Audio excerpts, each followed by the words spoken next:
Di sini saya akan menjelaskan bagian-bagian dari genitalia interna beserta fungsi-fungsinya. Pertama ada vagina. Vagina merupakan saluran muscola membraneus yang menghubungkan rahim dengan vulva. Fungsi vagina yaitu saluran untuk mengeluarkan lendir uterus dan darah menstruasi, alat hubungan seks sebagai jalan lahir saat persalinan. Yang kedua ada portio, yaitu mulut rahim, bagian dari serviks yang menonjol. Fungsinya menghasilkan lendir yang berguna untuk mengalirkan sperma dari vagina ke rahim. Yang ketiga ada kanalis cervicalis atau leher rahim, bagian ujung rahim yang menyempit dengan ujung inferior mengarah ke vagina pada sistem reproduksi. Fungsinya sebagai jalur tempat lewatnya sperma saat berhubungan intim dan bayi saat proses persalinan. Yang keempat ada perimetrium atau lapisan terluar, fungsinya untuk melindungi rahim. Yang kelima ada myometrium atau lapisan tengah, kaya dengan sel otot, fungsinya kontraksi dan relaksasi rahim dengan cara melebar dan kembali ke bentuk semula setiap bulannya, juga di masa kehamilan. Yang keenam ada endometrium, lapisan terdalam banyak menghasilkan lendir dan kaya akan pembuluh darah, jaringan tempat implantasi.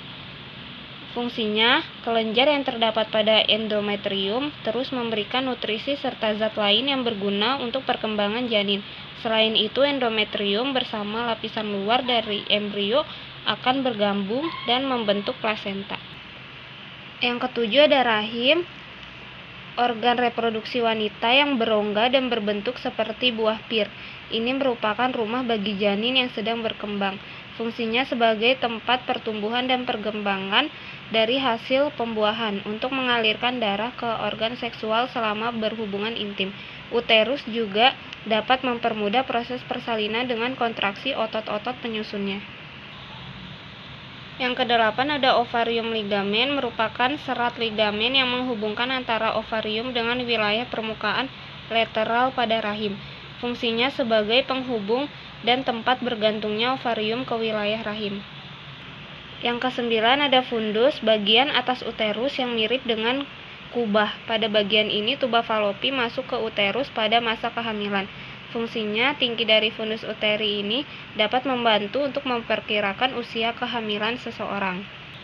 Yang ke-10 ada badan uterus, terletak di antara kantung kemih dan rektum. Fungsinya menampung sel telur yang telah dibuahi sampai menjadi janin dan memeliharanya. Yang ke-11 ada uterine tube, yaitu saluran tuba atau saluran telur pelengkap uterus yang terletak di bilateral di bagian superior rongga rahim. Fungsinya mengangkut sperma menuju sel telur yang dilepaskan oleh ovarium dan kemudian memungkinkan perjalanan sel telur yang telah dibuahi kembali ke rahim untuk implementasi. Yang ke-12 ada isthmus, yaitu bagian tuba falopi yang memiliki diameternya sempit. Walaupun begitu, dindingnya dilengkapi lapisan otot cukup tebal. Fungsinya membantu mentransfer sel telur dari ovarium ke rahim. Selanjutnya nomor 13 ada ampula tuba falopi. Saluran ovum merupakan jalan ovum mencapai rongga uterus. Fungsinya saluran yang membawa sel ovum dari ovarium ke uterus rahim. Bagian ini juga menjadi tempat bertemunya sel sperma dan sel ovum atau fertilisasi. Yang ke-14 ada infundibulum, yaitu termasuk bagian tuba falopi yang letaknya paling ujung dan paling dekat dengan ovarium. Fungsinya menangkap sel telur yang dikeluarkan dari ovarium. Ovarium yaitu kelenjar kecil berbentuk oval yang berada di sisi kanan dan kiri rongga panggul, tepatnya sebelahan dengan rahim. Fungsinya menghasilkan sel telur dan hormon seks wanita seperti estrogen dan progesteron.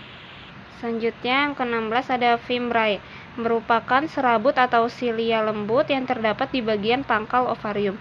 Fungsinya menangkap sel ovum yang telah matang yang dikeluarkan oleh ovarium.